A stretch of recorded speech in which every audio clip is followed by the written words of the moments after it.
poursuivons cette discussion sur le terrain européen, de la zone euro même précisément, ou de l'Europe continentale en tout cas, avec Evelyne Hermann, économiste Europe chez Bank of America Global Research, qui est à mes côtés en plateau. Bonjour Evelyne. Merci beaucoup d'être avec nous.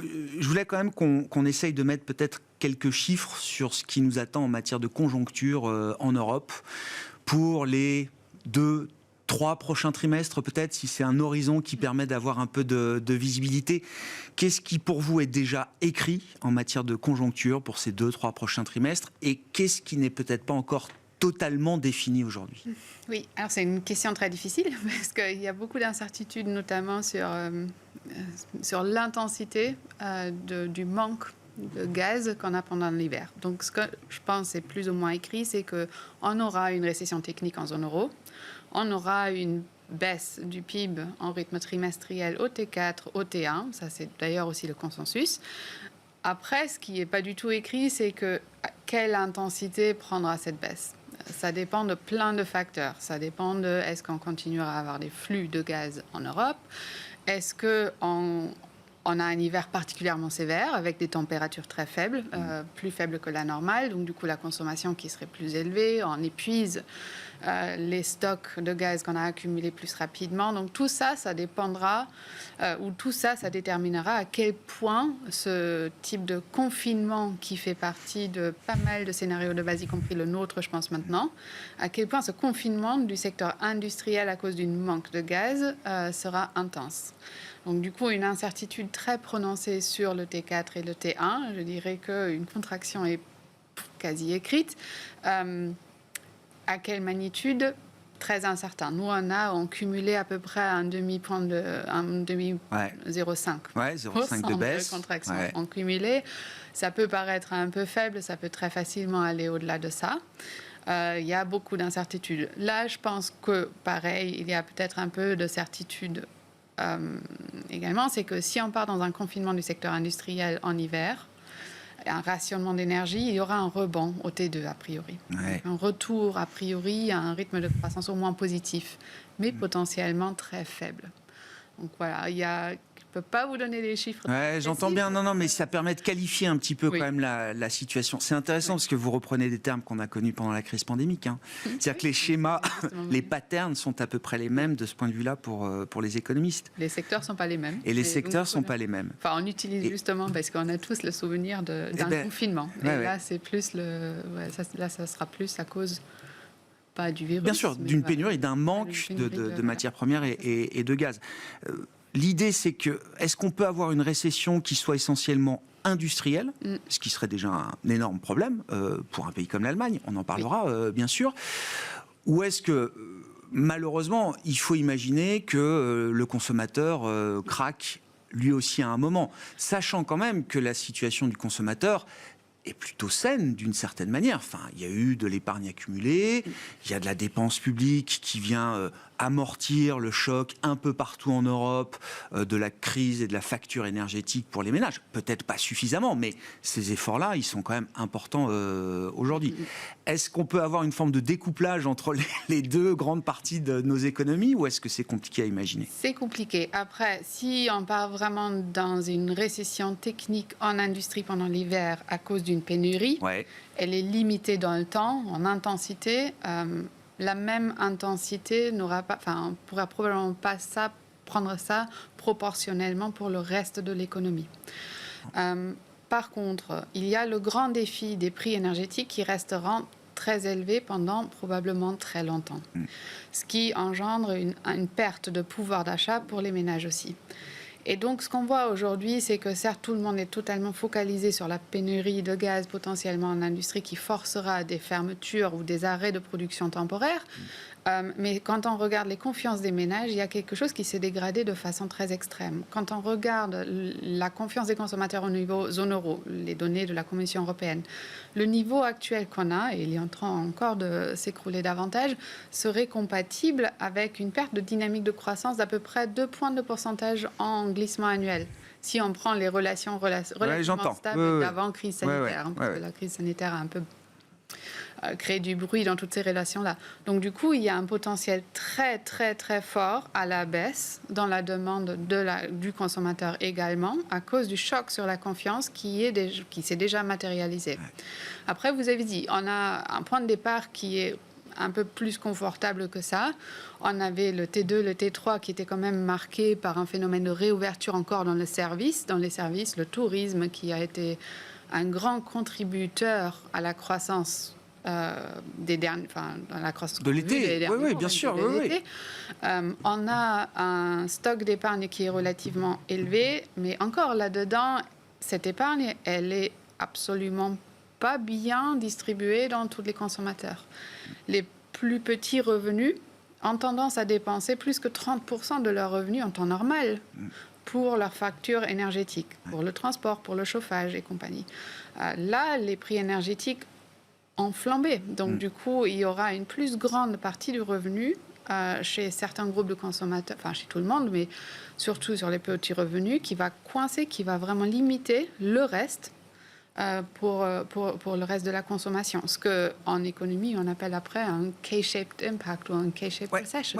Et ça peut provoquer effectivement des réactions complètement non linéaires dans la consommation en agrégat, desquelles on n'a pas du tout l'habitude. On a de la politique budgétaire qui aide. Donc, du coup, on a eu les chèques à l'énergie, on a eu les subventions sur certains prix d'énergétique. Mais les niveaux aujourd'hui, malgré toutes ces interventions, le soutien, restent beaucoup plus élevés. Et la compensation budgétaire aujourd'hui est incomplète par rapport au niveau du choc. Et donc, du coup, on part sous l'hypothèse que ça tient plus ou moins la route, on aura une récession technique. Après, on aura une croissance beaucoup plus faible que prévu avant ce choc énergétique et avant la guerre en Ukraine. Mais qu'on évite vraiment cette récession endogène en zone euro qui se traduit en marché du travail, en consommation et qui va vraiment enrober l'intégralité de l'économie. Donc, ce n'est pas une mauvaise stratégie de dépenser des dizaines ou des centaines de milliards aujourd'hui pour essayer de maintenir, quand même, d'éviter ce scénario de récession plus longue et plus profonde, Evelyne, même si c'est contradictoire avec l'objectif de la BCE, évidemment, de lutter contre l'inflation, ça reste quand même net plutôt une bonne stratégie. Oui, moi je pense. Après, on peut discuter comment on dépense. Oui. Alors, la vraie question, c'est que comment on dépense cet argent-là et à quel terme et comment on le distribue. Parce qu'un stimulus budgétaire n'est pas pareil dans toutes les constellations. C'est ce qu'on voit d'ailleurs au Royaume-Uni en ce moment.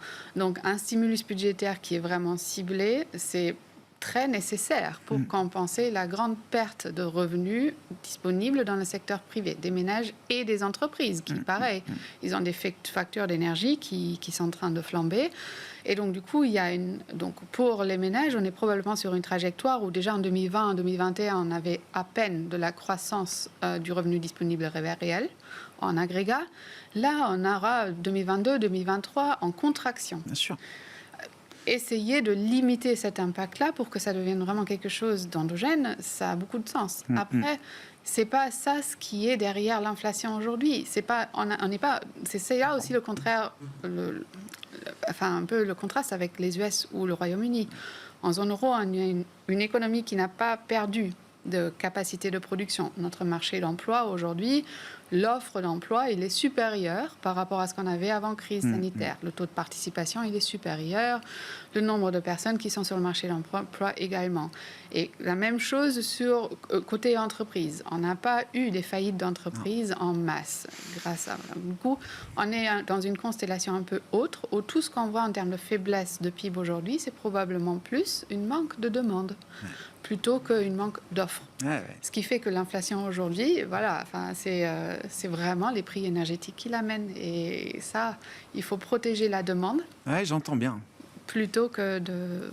Donc, il n'y a pas une opposition aussi frontale entre la stratégie des gouvernements et des États, même s'il y a peut-être des points améliorés dans la dépense et là où l'argent est dépensé, et ce que fait la Banque Centrale Européenne. Non, mais c'est aussi une question du volume de ce qu'on met à table. Certes, les quantités qu'on voit, les chiffres qu'on voit sont énorme. Mais oui, c'est plusieurs Mais le points de choc, PIB à chaque fois. Mais le choc, il est énorme. Quand vous regardez la dégradation, on cumule des prévisions de PIB et on fait ça en contraste avec ce qu'on met à table en termes de budgétaire et on prend les multiplicateurs standards. C'est vraiment pas la même chose.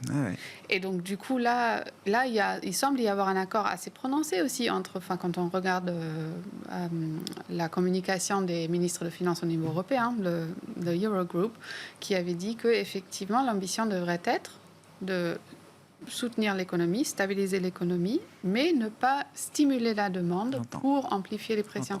Donc, du coup, il y a un peu... Enfin, pas un accord, mais il y a une certaine coordination quand même qui fait qu'on met à risque quand même la demande. Ça, c'est une intention, une philosophie, mais c'est un chemin de crête, parce que dire on compense, on soutient juste ce qu'il faut, mais on ne stimule pas, c'est un équilibre, évidemment, c'est quasi théorique. Impossible d'aller vraiment sur le point même. J'entends bien. Mais ça, mais ça montre quand même la nature quand même des débats et de la conversation qu'il y a dans le policy mix européen aujourd'hui. Je voulais qu'on puisse dire un mot de l'Allemagne, quand même spécifiquement, Evelyne. Oui. Qui joue gros, bien sûr, dans cette affaire, qui met des moyens qu'on n'a jamais vu l'Allemagne mettre sur la table, en tout cas ces dernières années. Donc là, c'est un nouveau programme jusqu'à 200 milliards d'euros de dépenses sur plusieurs années, c'est pas pour un trimestre ou deux, évidemment. Quelle est la stratégie justement de déploiement de cette enveloppe gigantesque, Evelyne ?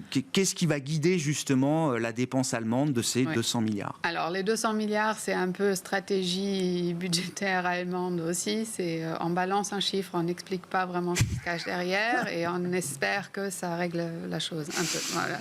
C'est un peu exagéré. Non, mais l'effet signal a fonctionné. Ça, il n'y a pas de sujet. Le gouvernement, ils ont appelé ça maintenant le Doppelwumms, donc le double boom.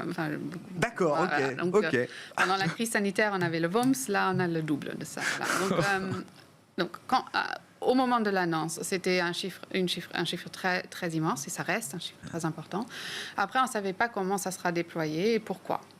Donc là, on a eu en début de semaine la proposition de la commission de prix de gaz qui suggère prendre à peu près 90 milliards des 200 milliards qui sont à disposition au total pour cette crise pour pour caper les prix de gaz. Le bouclier tarifaire, quoi.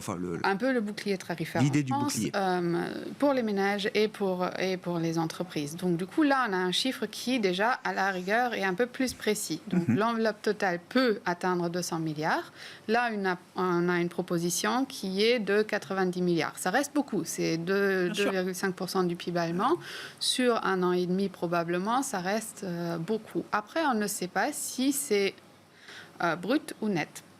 Donc, du coup, il y a une discussion si ce tarif, le bouclier tarifaire, par exemple, serait sujet aux impôts sur revenus. Donc, du coup, quand on a un revenu budgétaire derrière, on ne sait pas si ça sera vraiment dépensé en intégralité, notamment tout ce qui concerne le côté industriel. On ne sait pas si ça va passer avec les règles budgétaires, enfin, pas les règles budgétaires. Oui, les règles de concurrence. De concurrence en Europe. Donc, du coup, encore une fois, les 90 milliards, c'est un peu le max qu'ils ont aligné avec ça. Ça devrait aider. Le gouvernement a dit que ça peut baisser l'inflation de 1 point de pourcentage par rapport au scénario hors. Sans aide, Voilà, mais pour revenir à votre point, donc c'est beaucoup d'argent pour 1 point de pourcentage de moins et ça resterait dans la prévision du gouvernement un taux d'inflation de 7% l'année prochaine. 7 ou 8 ? J'ai cru voir 8.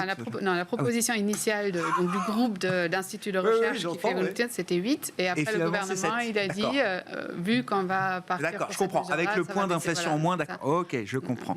Oui. Ce qui nous amène à conclure sur la Banque Centrale Européenne, qui doit rester déterminée à ce stade, qui n'a pas d'autre choix que de rester ou d'afficher une détermination à continuer de remonter les taux. On a toujours un choix. Ouais. Mais je pense que c'est une banque centrale qui veut rester déterminée comme ça. Donc du coup, on pense que les 75 points de base dans la réunion à la fin du mois sont quasi faites. On pense qu'il y aura encore 50 en décembre et 2 fois 25 jusqu'à un taux de dépôt terminal de 50. Il y a un risque que la BCE aille au-delà de ça. Parce que pour eux, c'est vraiment, on a de l'inflation très élevée aujourd'hui. On veut éviter que cela aura des répercussions sur les négociations salariales et compagnie. Bien sûr. Il y a très peu de choses qui vont arrêter. Enfin, on a du mal à vraiment s'imaginer quelque chose qui va arrêter la BCE. entre maintenant et le printemps 2023, voire un peu plus longtemps. Ce que disait Frédéric, quel que soit le chiffre d'inflation aux États-Unis tout à l'heure, ça n'enlèvera rien à ce que va faire la Fed dans les prochains mois. Et pour la Banque Centrale Européenne, c'est un peu près encore, la même l'histoire macro est très différente, mais la conclusion monétaire, en ce moment, c'est la même. On poursuit. Hausse, on monte les taux, tout le monde est engagé sur ce chemin-là. Pas tout à fait tout le monde, il y a toujours le Japon qui résiste encore. On en parlera ce soir dans l'émission, peut-être d'ailleurs à 17h. Merci beaucoup Evelyne d'être venue nous voir pour évoquer ces questions économiques européennes. Evelyne Hermann qui était avec nous en plateau économiste Europe chez Bank of America Global Research.